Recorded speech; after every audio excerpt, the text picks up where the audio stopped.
নমস্কার। সত্যমঙ্গল চ্যানেলের সকল দর্শক এবং শ্রোতা বন্ধুদের জানাই আন্তরিক শ্রদ্ধা ও ভালোবাসা। আমাদের নিজ নিজ অন্তঃপ্রকৃতির পর্যালোচনা করে দেখা যায় যে আমাদের মধ্যে দুটি বিপরীতধর্মী উপাদান রয়েছে। হ্যাঁ, এমনটাই বলছেন স্বামী জ্যোতিষ্বরানন্দজি মহারাজ। আজ আমরা এই ভিডিওর মাধ্যমে স্বামী জ্যোতিষ্বরানন্দজি মহারাজের কথা থেকে আলোচনা করব।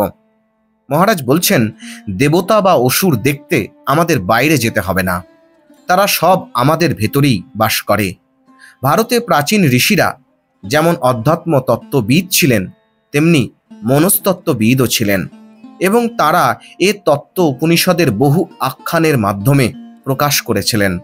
যেমন বৃহদারণ্যক উপনিষদে আমরা পাই, দেবতা, মানুষ ও অসুর সকলেই আদি স্রষ্টা প্রজাপতির সন্তান হয়ে তার কাছেই উপদেশ প্রার্থনা করল।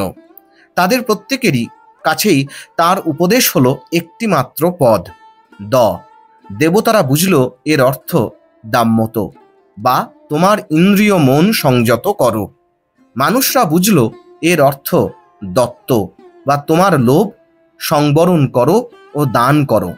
আর অসুররা বুঝল এর অর্থ দয়দ্বম বা তোমার নিষ্ঠুর প্রকৃতিকে সংযত করো আর দয়া ও করুণা পরায়ণ হও।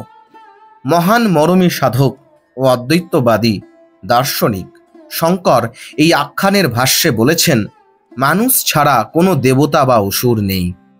একই মানবজাতি তার আত্মসংযম, দয়াপরায়ণতা ও করুণা পরায়ণতার তারতম্য অনুযায়ী এবং তার প্রকৃতিতে সত্য, সাম্য, রজ ক্রিয়াশীলতা বা তম জড়ত্ব গুণের প্রবণতার প্রাবল্য অনুযায়ী দেবতা, মানুষ ও অসুর নামে চিহ্নিত হয়।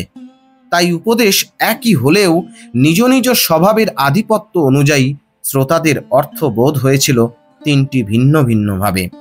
মানুষের মধ্যে যাদের আত্মসংযমের অভাব অথচ সদ্গুণ রয়েছে তারাই দেবতা, যাদের অত্যন্ত লোভ তারা সাধারণ মানুষ, আর যারা নিষ্ঠুর, অন্যদের আঘাত করে আনন্দ পায় তারাই অসুর।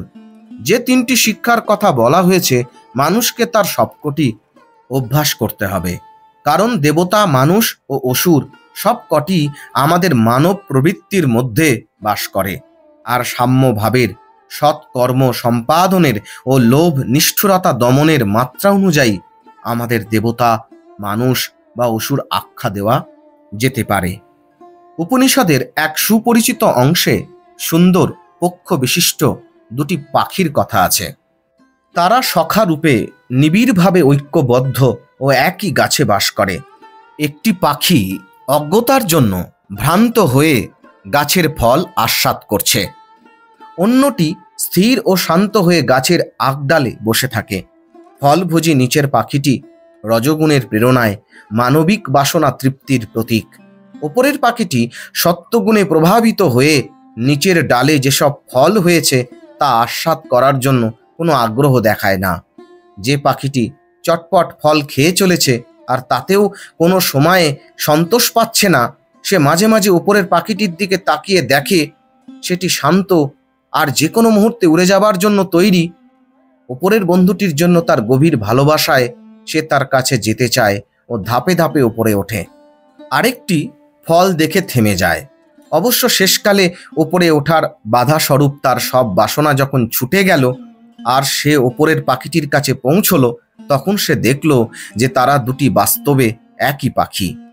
সে তখন বোঝে যে অজ্ঞানের প্রভাবেই সে জাগতিক বাসনার ভোগেচ্ছা জাগানো শক্তি বিশিষ্ট রজগুণের সঙ্গে নিজেকে অভিন্ন ভেবেছে। এই অভিন্ন ভাবনায় ছেদ পড়ে যখন তার নিজ সত্য অপরিবর্তনীয় আধ্যাত্মিক প্রকৃতিকে সে উপলব্ধি করে, তখনই তার পশু প্রকৃতি রূপান্তরিত ও অতিক্রান্ত হয়। কি অপূর্ব, কি অসাধারণ আলোচনা করেছেন স্বামী জ্যোতিষ্বরানন্দজি মহারাজ। আজকের আলোচনা এইটুকুই। আশা করছি আজকের এই আলোচনা আপনাদের খুব ভালো লেগেছে। আর সত্যিই যদি ভালো লেগে থাকে তাহলে প্রতিদিনের মতো ভিডিওটিতে একটি লাইক, শেয়ার, কমেন্ট ও চ্যানেলে যারা নতুন এসেছেন তারা চ্যানেলটিকে সাবস্ক্রাইব করে সত্যমঙ্গল চ্যানেলের পাশে থাকবেন। ধন্যবাদ।